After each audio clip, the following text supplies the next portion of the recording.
stdio stands for standard input output and header file.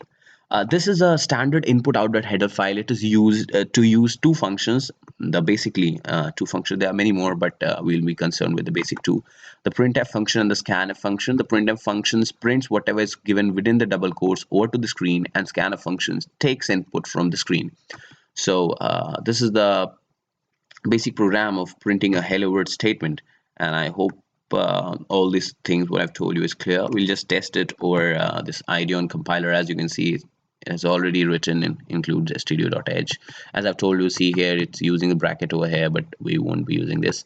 We'll be using them in the next statement. So let me tell you. Okay, now whatever program I've written, we'll just write it over here. I just copied it and I've pasted it. Okay, now I'll be running the program from here. So I've put up a run command. Okay, as you can see here, the standard out, that means the standard output, and the hello world is printed over to the screen. So this is way how an basic or the first elementary program has been already written. Okay, now we'll be going to the notepad again. So this is the basic fundamental. I hope you all must be very clear of this writing the printing hello world.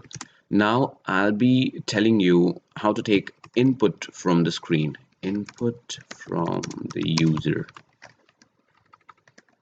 Okay. First of all, to take input, we would require, let me read from that line. Yeah, we would require to include the standard input output header file. It's must, because without using this standard input output header file, we won't be able to take input or develop output on the screen. We will be using an int main method. Okay, now we have to declare a variable in which we will be taking an input. Like if a user is giving a number, I mean I am giving a number to as an input, and I want it to process, or I want it to be displayed on the screen or whatever. But where I'm giving a number has to be stored somewhere. I mean, if you're giving something, it requires a place to be stored. I mean, whatever we are giving, whatever we are taking, it requires some space.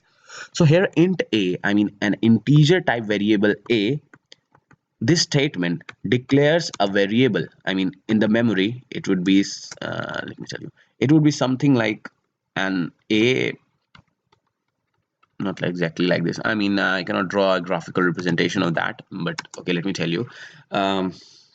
We'll be getting a block of memory in the RAM with an header a, and it will be an integer type block. So basically what I'm trying to say is that int a will declare and will allot a space for a variable a in which we can use or we can input any integer number.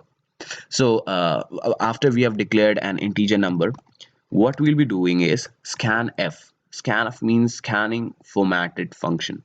Okay, here we'll use a percentile d method. The percentile d stands for um, an input block. I mean, an input block will be displayed on the screen in which you can only input an integer number. If I place a C here, it means we can only input a character. If we place D here, it means we can only input an integer. If I place F here, it means we can only input a floating number. Oct means an octadecimal number, X means an hexadecimal number, and so on. So here we are using the percentile D because we want to take an integer input.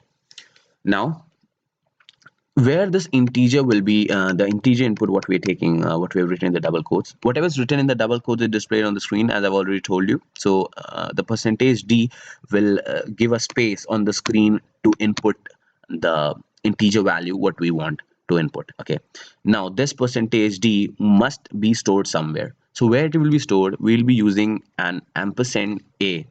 Ampersand a means address of a. Here we have already declared an integer. I mean this statement, we have already declared an integer a, so it would be having some space, some address in the memory. So this ampersand a will point that the percentage d, I mean this space, whatever user is giving input over this space will be transferred to the address of a, I mean the address of this variable of integer type. So whatever input I'll be giving here will be stored in A. Now we'll be printing this variable. Sorry, we'll be printing percentage d. I mean this variable. Now here we not writing ampersand a because we don't want to print the address of a. We want to print the value what is stored in a, and we have already stored the values from the statement. So we'll be using a return one. Return one statement is used because we have already mentioned the return type of this main method is int.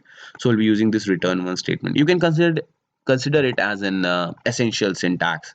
Okay, of course I'll give the details of this return type and this main method later on, but right now just understand it's a part of the syntax and it's compulsory to do it this way. So I'll just copy it and test it. I will show you on the ID on compiler. Let me edit this. Okay, control V. So here's the program. Now we'll run this program. Okay, it's giving a runtime error. That means 2116 single minus 1. Let me test. I'm so sorry. I mean, I'm just doing it raw. I'm not yeah, I can understand. We have to provide an input, like we have provided an input 10. Now we'll just ID on it. The output is still 10. It's given some runtime error because there's some problem with this ID on compiler. I mean, it's not a problem, but we have just missed a few statements which must be written here. But I'm not writing because it will increase the complexity of your program and you won't be able to understand at this present level. So right now you can see the output as 10. It's given 10. What we have want the output is a 10. Okay, let me test one more thing. If we remove this return statement and this is to be written as void and standard input is given as 10 and we'll ID on it. Okay, yeah, there's the missing statement. I know what the missing statement is, but it would be increasing the complexity of your program, so we are not mentioning it now. Anyways, so you can see we are getting an output 10 here. Okay, then the next point is we would be using conditional statement. Okay, now conditional statements are used for any program in which we want conditions.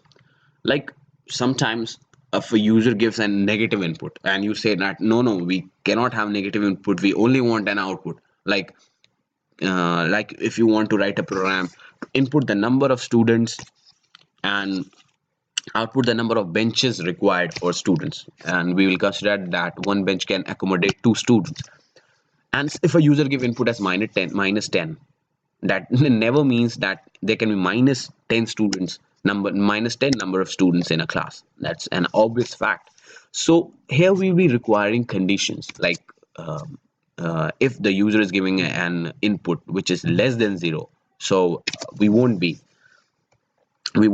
accepting that input, and you can display the outcome or the error message that you have to input in a positive number. So we'll be just trying this program out and I'll show you how to do this. We'll be again using this standard input output dot h header file. We'll be using the void main function. Here we have a variable a, which will, I mean, variable number. Let's take it int number because we want to tell the number of students. Okay, now we will take an input from the user, percentage d. I'm using percentage d because I want to take an integer input from the screen. Okay, and I've already told you the reason why we use percentile d, why we use address, I mean ampersand. Okay, now we have already took the number. Now we will check if this is an if statement. This is a syntax of an if statement. Whatever condition is to be written, it's considered, I mean, it's written within this braces, and here's the if statement. This is the general syntax of using an if statement. We'll just write it the way we